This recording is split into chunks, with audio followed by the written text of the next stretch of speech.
Hello students, आज हम लोग को पढ़ना है 8A का प्रश्न नंबर 36वां, जिसमें बोल रहा है कि यदि कोण ए और कोण बी न्यून कोण है, एक न्यून कोण है। ठीक है, क्वेश्चन आपको स्क्रीन के नीचे दिखाई देगा। कॉस ए बराबर कॉस बी जहां पे दिया हुआ है, तो आपको कोण ए बराबर कोण बी ये आपको सिद्ध करना है। इसको कोण ए पढ़ते हैं।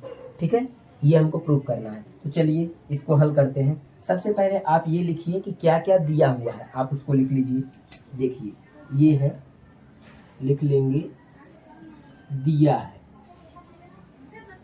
क्या हमको दिया हुआ है? सबसे पहला चीज दिया है कि कोण ए तथा कोण बी एक न्यून कोण है, न्यून कोण है। ठीक, ये दिया हुआ है। दूसरा पॉइंट दिया हुआ है कि कॉस ए बराबर कॉस बी है। अच्छा, कॉस ए बराबर कॉस बी, ये दो पॉइंट दिए हुए हैं। ठीक है, फिर उसके बाद बोल रहा है कि तब सिद्ध करिए कि कोण ए बराबर कोण बी होता है। ये हमको प्रूव करना है। ठीक है, तो चलिए सबसे पहले हम लोग क्या करते हैं, इसके लिए जो सिद्ध करना है वो तो आपको लिखा है, उसको लिखने की जरूरत नहीं है। जो दिया है इसी से हम लोग हल करेंगे, सॉल्व करेंगे।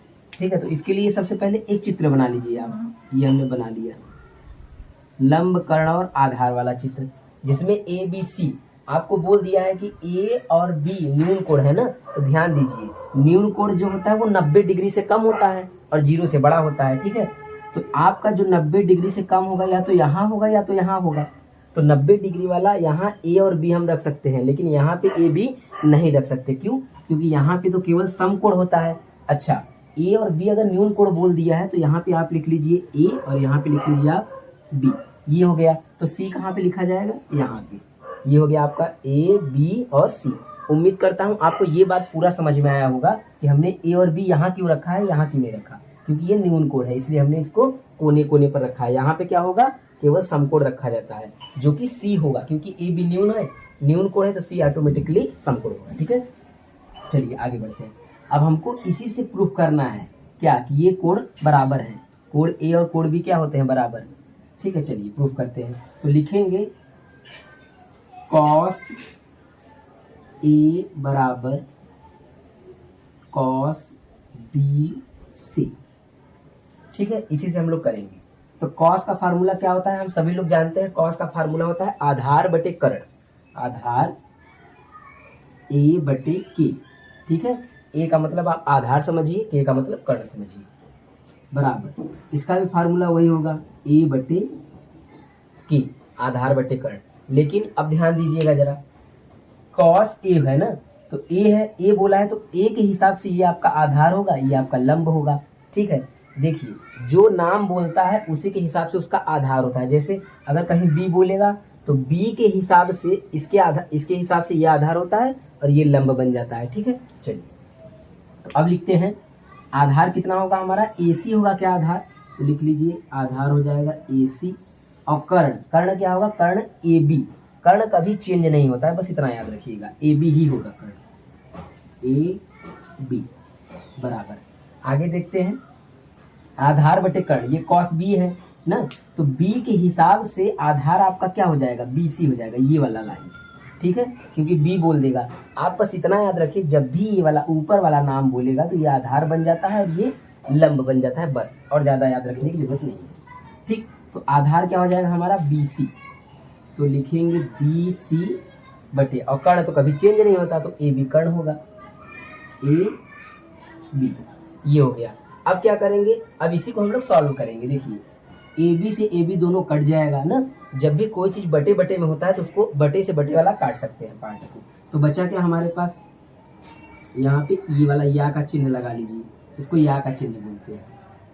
ठीक, तो ए सी बचा बराबर क्या बचा? बी सी बचा। इतना पार्ट हमारे पास शेष बचा है। अब इसी से हम देखेंगे, देखिए ए सी का मतलब कौन सा लाइन है? ए सी, ये वाली लाइन है। ठीक, बी सी का मतलब ये वाला लाइन है, बी सी। ये कहने का मतलब क्या है, हमको क्या मिला है कि ए सी जो है वो बराबर है बी सी के। मतलब ये वाली लाइन और ये वाली लाइन, ये दोनों भुजाएं त्रिभुज की क्या है? बराबर है। और हम सभी लोग कक्षा 9 में भी पढ़ चुके हैं और 10 में भी पढ़ेंगे आगे कि जब, ध्यान समझिएगा, इसको हम बगल में बता रहे हैं आपको ना, जब कोई त्रिभुज ऐसे बन जाए, कोई भी त्रिभुज हो, ध्यान से समझिएगा, अगर किसी त्रिभुज की दो भुजाएं आपस में बराबर होते हैं तो उसके सामने वाला कोण भी आपस में क्या होता है, बराबर होता है। ये नियम है, ये प्रमेय है, ठीक है, नियम है। तो दो भुजाएं अगर बराबर हैं, ये भुजा और ये भुजा, तो इसके सामने का कोण जो होगा इसके सामने का भी कोण वही होगा। मान लीजिए इसके सामने का कोण अगर ये 50 होगा तो ये दोनों भुजाएं बराबर हैं, तो इसके सामने का भी कोण कितना होना चाहिए, 50 ही होगा, ठीक है ना। तो ये नियम है। तो अब हम लोग क्या करेंगे, अब हम लोग को ज़्यादा कुछ नहीं करना है, बस अब करना क्या है, लिखेंगे लास्ट में, आपको लास्ट में लिखना है, अतः कोण ए बराबर कोण बी, ठीक है ना। क्योंकि हमारी दो भुजाएं अगर बराबर हैं, ये भुजा, तो इसके सामने का कोण बी और इसके सामने का कोण क्या होगा, ए, दोनों क्या हो जाएगा, बराबर, क्योंकि भुजाएं बराबर तो कोण भी बराबर। तो यहाँ पे हम लोग छोटा सा एक स्टेटमेंट लिख देंगे, यहाँ पे लिखेंगे चूंकि त्रिभुज के समान भुजाओं के सम्मुख कोण समान होते हैं। बस यही लाइन आपको यहाँ पे बता देना है कि समान भुजाओं के सम्मुख कोण समान होते हैं, ये हमारा प्रूफ हो गया। तो लिख देंगे सिद्ध हुआ। आशा करता हूँ ये क्वेश्चन आपको समझ में आया होगा। अब देखते हैं हम लोग अगला क्वेश्चन। चलिए, अगला क्वेश्चन हम लोग का है 37वां प्रश्न। ये बोल रहा है कि एक त्रिभुज आपको दिया है PQR, एक त्रिभुज दिया हुआ है, नीचे आपको क्वेश्चन दिख रहा होगा, ठीक है। एक त्रिभुज PQR दिया हुआ है जिसमें PR प्लस QR बराबर 25 दिया हुआ है और PQ बराबर 5 दिया है। तो आपसे पूछ रहा है कि साइन P, कॉस P और टेन के P का मान क्या होगा, ठीक है, ये आपको बताना है। तो चलिए, हमने क्या किया, इसको लिख लिया और समीकरण 1 मान लिया, ये भी मान दिया हुआ है वैल्यू, हमने उसको लिख लिया। अब हम क्या करेंगे कि एक त्रिभुज बना लीजिए आप, ठीक है, त्रिभुज हम लोग बना लेते हैं। यहाँ पे ये हमने एक ट्रायंगल बना दिया त्रिभुज। इसमें आपको क्या करना है, sine P, cos P, tan P आपसे पूछा है ना, तो P हमेशा आप यहाँ पे रखिएगा तो आपके लिए अच्छा रहेगा, ठीक है ना। तो P हमने यहाँ पे रख लिया और बोला है कि कोण Q समकोण है। प्रश्न आपने पढ़ लिया होगा, कोण Q समकोण है, तो PQ यहाँ पे रख देते हैं हम लोग R। ये हो गया हमारा पूरा चित्र तैयार।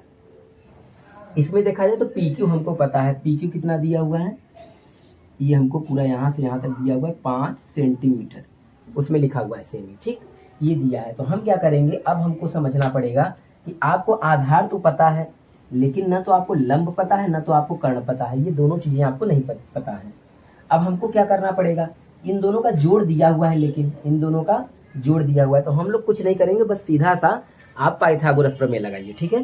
चलिए, तो पाइथागोरस प्रमेय हम लोग लगाते हैं। तो लिखेंगे त्रिभुज PQR में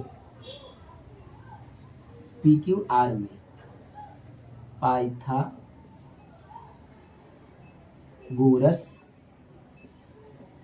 प्रमेय से, जैसा कि आप लोग पाइथागोरस प्रमेय पहले से ही जानते हैं कि कर्ण स्क्वायर बराबर लंब स्क्वायर प्लस आधार स्क्वायर, ये फार्मूला आपका होता है। तो हम लोग क्या करेंगे, कर्ण का मान रखेंगे, कर्ण हमारा क्या है ये, ठीक है, ये PR हमारा कर्ण हो जाएगा, तो लिख देंगे PR का स्क्वायर, L का मतलब लंब, लंब क्या होगा हमारा QR का स्क्वायर प्लस आधार का मतलब क्या हो जाएगा हमारा PQ, आप चाहे QP भी लिख सकते हैं, कोई दिक्कत नहीं है, हम क्रम बनाने के लिए बस ऐसा लिख दिए हैं। जो जो आपको मान पता है वो रख लीजिए। तो PR का वैल्यू नहीं पता है, देखिए PR हमको नहीं पता है, तो PR का PR ही लिख दीजिए। QR भी नहीं पता है, तो इसको लिखिए QR का स्क्वायर प्लस, हाँ PQ का मान पता है कितना, 5, तो इसको 5 लिख दीजिए, 5 का स्क्वायर। अब आगे चलते हैं, तो ये हो जाएगा PR का स्क्वायर बराबर QR का स्क्वायर प्लस 5 का स्क्वायर कितना हो जाएगा, ये हो जाएगा 25। अब इसको क्या करिए, इधर भेज दीजिए, क्यों, क्योंकि इसको हम इसके साथ जोड़ नहीं पाएंगे ना तो घटा पाएंगे, तो इसको इधर ही भेज दीजिए। इसको जब इधर भेजेंगे तो ये हो जाएगा PR का स्क्वायर माइनस QR का स्क्वायर बराबर 25 यानी 25।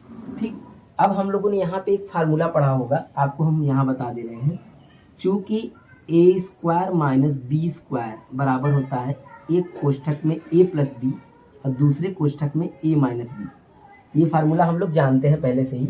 इसको भी तोड़ देंगे एक बार। देखिए ए स्क्वायर माइनस बी स्क्वायर है ना, तो इसको 2 बार तोड़ दीजिए। एक बार लिखिए ए प्लस बी, ठीक, ए प्लस बी मतलब P R plus Q R, और एक बार इसी चीज को माइनस में लिख दीजिए P R minus Q R. तो ये हमारा फार्मूले पे एक टूट गया। ठीक है, इसको खोल दिया हमने। अब बराबर लिख लेंगे 25। क्लियर। अब ध्यान समझिए, हम लोग जानते हैं कि P R plus Q R बराबर 25, ये दिया हुआ है तो हमको पता है पी आर और क्यू आर यहाँ पे हम रख सकते हैं। ठीक है, 25, ये देखिए पूरा वही चीज़ है ना, सेम, तो इसकी जगह पे हम 25 रख देंगे। ठीक है, तो लिख लीजिए, लिखेंगे यहाँ पे 25 और यहाँ पे गुणा का चिन्ह लगा लीजिए, क्योंकि सटा होता है तो बीच में मल्टीप्लाई यानी गुणा का चिन्ह होता है। P R minus Q R बराबर 25। क्लियर। अब क्या करेंगे, ये जो गुणा का चिन्ह है ये गुणा में है तो उधर जाएगा तो डिवाइड में हो जाएगा, मतलब बटे में हो जाएगा। तो ये हो जाएगा P R minus Q R बराबर 25/25। इसको काट देंगे तो ये हो जाएगा P R minus Q R बराबर 1। ठीक है, ये था समीकरण हमारा 1 और ये बन गया हमारा समीकरण 2 दूसरा। अब बताइए, आप लोगों ने समीकरण को हल करना जरूर सीखा होगा। ये पहला समीकरण हो गया और ये वाला दूसरा समीकरण हो गया। इन दोनों समीकरणों को हम अगर हल कर देंगे तो हमारा पी आर का वैल्यू निकल जाएगा और क्यू आर है तो क्यू आर का भी निकल जाएगा। तो समीकरण हल कैसे करते हैं, चलिए यहाँ पे देखते हैं इस चित्र को हम। चलिए अच्छा बगल में देखते हैं। देखिए अब हम क्या करेंगे, हमको करना ये है कि जो ये पी आर और क्यू आर है और ये जो P R plus Q R है, इन दोनों को जोड़ दीजिए। जैसे ही जोड़ेंगे समीकरण 1 को और समीकरण 2 को, तो तुरंत क्या होगा, क्यू आर से क्यू आर वाला वैल्यू कट जाएगा और पी आर का वैल्यू आ जाएगा। तो लिखेंगे क्या हम लोग, यहाँ पे लिखेंगे समीकरण 1 + 2 से, समीकरण 1 + 2 से, या आप इसको लिख सकते हैं कि 1 और 2 को जोड़ने पर। ठीक है, चलिए अब हम लोग जोड़ते हैं इसको। तो लिखिए यहाँ पे P R plus Q R बराबर 25 और P R minus Q R बराबर 1। ठीक है, ये वाला। अब इसको जोड़ लेते हैं दोनों को हम लोग। अगर जोड़ेंगे तो पी आर से पी आर कितना हो जाएगा, 2pr हो जाएगा। ये वाला मान कट जाएगा और इसको जोड़ देंगे कितना आ जाएगा, 26 आ जाएगा। ठीक है, अब क्या करेंगे, ये जो 2 है वो नीचे चला जाएगा, ये हो जाएगा पी आर बराबर 26/2। ठीक है, अब इसको काट दीजिए, काट देंगे कितना आ जाएगा, 2 से कटेगा तो ये आ जाएगा 13 यानी 30। 13 हमारा आ गया। अब हमको सब कुछ पता चल चुका है, देख लीजिए क्या क्या।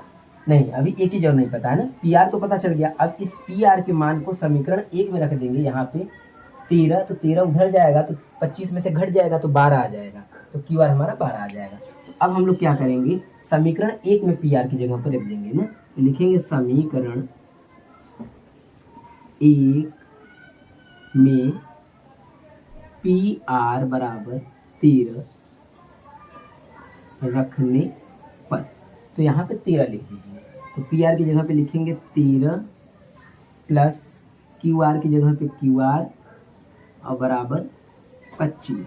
13 को उधर लेके जाइए तो ये हो जाएगा क्यू आर बराबर 25 माइनस 13। क्यू आर बराबर घटा देंगे कितना आ जाएगा, 12। तो अब हमको सब कुछ पता चल गया। कैसे, देखिए पी आर कितना है, 13 सेंटीमीटर सब है। ठीक है, सब सेंटीमीटर में है और ये पता चल गया हमको 12। अब हमको सारे मान पता चल चुके हैं।